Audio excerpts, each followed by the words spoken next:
Hello friends और सभी किसान मित्रों, ग्रीन गोल्ड नर्सरी में आपका स्वागत है। और आज की इस वीडियो में हम जानकारी लेंगे टोमेटो फार्मिंग के बारे में। डियर फ्रेंड, टोमेटो बहुत कामों में इस्तेमाल किया जाता है, जैसे कि टोमेटो केचप बनाने में, टोमेटो सॉस बनाने में, टोमेटो की चटनी भी बनाई जाती है और सब्जी बनाकर भी टोमेटो का इस्तेमाल किया जाता है।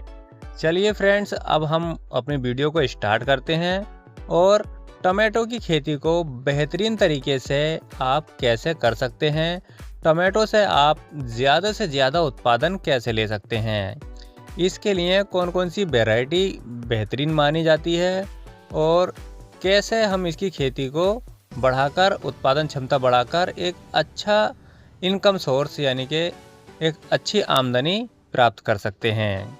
तो मैं अपनी वीडियो को स्टार्ट करता हूं और स्टेप बाय स्टेप सभी जानकारी आपको डिटेल्स में बताता हूं। डियर फ्रेंड्स, सबसे पहले हमें सीड सिलेक्शन करना होता है। कौन कौन सी वेराइटियां हैं जिसे कि हमें सबसे ज़्यादा इस्तेमाल करना चाहिए। सिजेंटा, साहो और अर्का रक्षक, ये ऐसी वेराइटियां हैं जिसमें कि रोग प्रतिरोधक क्षमता बहुत अधिक होती है और जब इसमें रोग प्रतिरोधक क्षमता ज़्यादा होती है तो इसके फल में भी वृद्धि होती है और ज़्यादा फल आता है और अच्छी मात्रा में जब फल आता है तो इससे हमारा इनकम सोर्स बढ़ जाता है। इसके बाद में हमें इसकी नर्सरी तैयार कर लेनी है। 80 से 100 ग्राम बीज हमें 1 एकड़ के लिए इस्तेमाल करना चाहिए।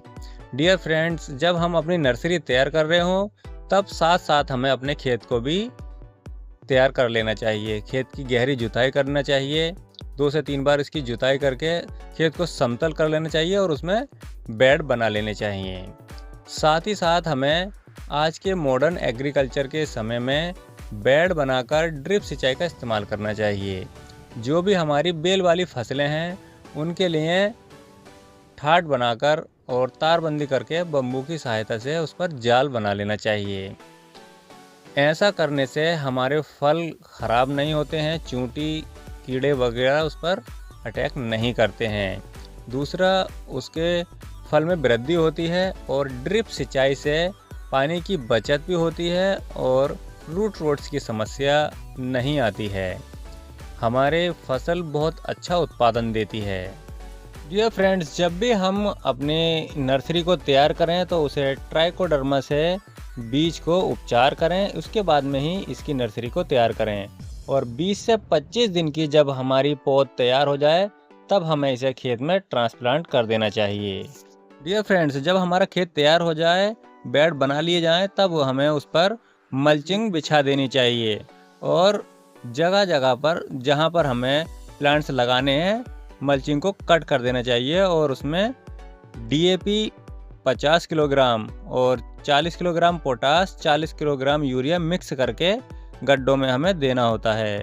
उसके बाद में हमें पौध को ट्रांसप्लांट कर देना होता है। डियर फ्रेंड्स, अगर आप मल्चिंग विधि से खेती करते हैं और ड्रिप सिंचाई से खेती करते हैं तो मल्चिंग की वजह से हमारे खेतों में खरपतवार नहीं होते हैं और नमी बनी रहती है। ड्रिप सिंचाई से इसमें जल भराव की समस्या नहीं आती है और फल में उत्पादन क्षमता बढ़ जाती है। ऐसा करने से हमारी फसल अच्छी रहती है और बिना नुकसान वाली रहती है। किसी तरह का भी हमें नुकसान नहीं होता है। एक बार में हमारी सारी फसल बर्बाद नहीं होती है और जब हमारी फसल अच्छा उत्पादन देती है तब हमारा इनकम सोर्स बढ़ जाता है। डियर फ्रेंड्स, जब हम टोमेटो फार्मिंग करें तब हमें कई सारी समस्याओं का भी सामना करना पड़ता है, जैसे कि लीफ कर्ल वायरस है या फल छेदक की समस्या है या ब्लाइट यानी कि झुलसे की समस्या है। ये ऐसी समस्या हैं जिससे कि हमारी सारी फसल एक ही बार में नष्ट हो जाती है, बर्बाद हो जाती है।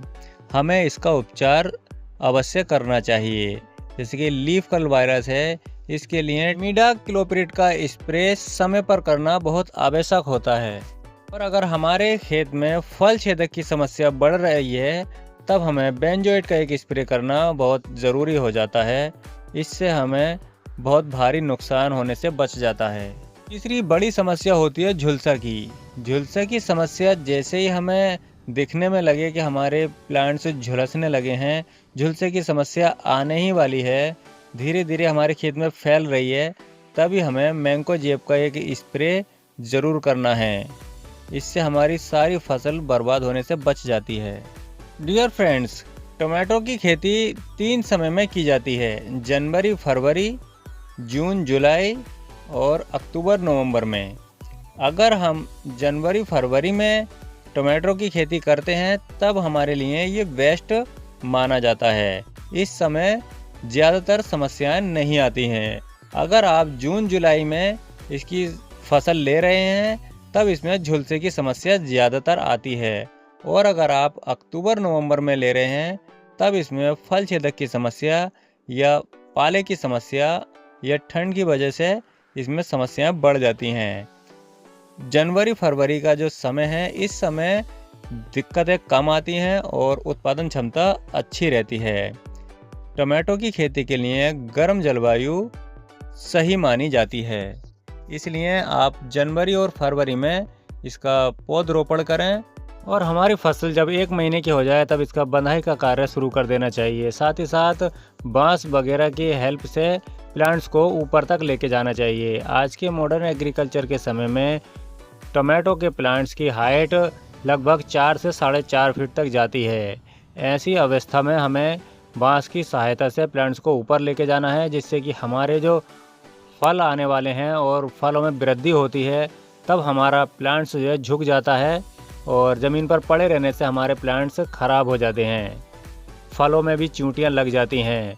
इसके लिए हमें बांस की सहायता से प्लांट्स को ऊपर लेके जाना है और इसकी अच्छे से बंधाई करनी है। आप जैसा कि मेरी इस वीडियो में देख रहे हैं कि इतना अगर फल आएगा तब हमारा प्लांट्स नीचे ही पड़ा रहेगा। अगर बांस की सहायता से हम ऊपर ले जाएंगे तो हमारे फल ख़राब नहीं होंगे। इसकी हार्वेस्टिंग करते समय भी हमें आसानी रहती है, कौन सा फल हमारा पक रहा है और कौन सा सही है, सड़ने से बच जाता है, चूंटी कीड़े वगैरह से बच जाता है। स्प्रे करते हुए भी हमारे पूरे प्लांट्स पर स्प्रे चला जाता है और इसमें सनलाइट और हवा का भी संचार अच्छा रहता है। डियर फ्रेंड्स और सभी किसान मित्रों, ये कुछ खास बातें हैं जिससे कि आप टमाटो की उत्पादन क्षमता बढ़ा सकते हैं। पहला तो हमें अच्छे सीड का सिलेक्शन करना होता है। दूसरा, हमें बीज का उपचार ज़रूर करना चाहिए। तीसरा, हमें ड्रिप सिंचाई का प्रबंध करना चाहिए, इससे कि हमारा जल भराव की समस्या नहीं आती है और खाद वगैरह हमारा सीधा जड़ में दिया जाता है। और नेक्स्ट हमारा आता है मल्चिंग विधि द्वारा। अगर हम टमाटो की फार्मिंग करते हैं तो इसमें खरपतवार नहीं होते हैं और इसमें नमी बनी रहती है। हार्वेस्टिंग करते समय में भी हमें बहुत आसानी मिलती है। डियर फ्रेंड्स, अगर इन बातों का आप ख्याल करते हैं तब आप 30 से 40% टमाटो की उत्पादन क्षमता को बढ़ा सकते हैं। आपको मेरी ये वीडियो कैसी लगी कमेंट्स करके ज़रूर बताएं। Thank you, have a good day.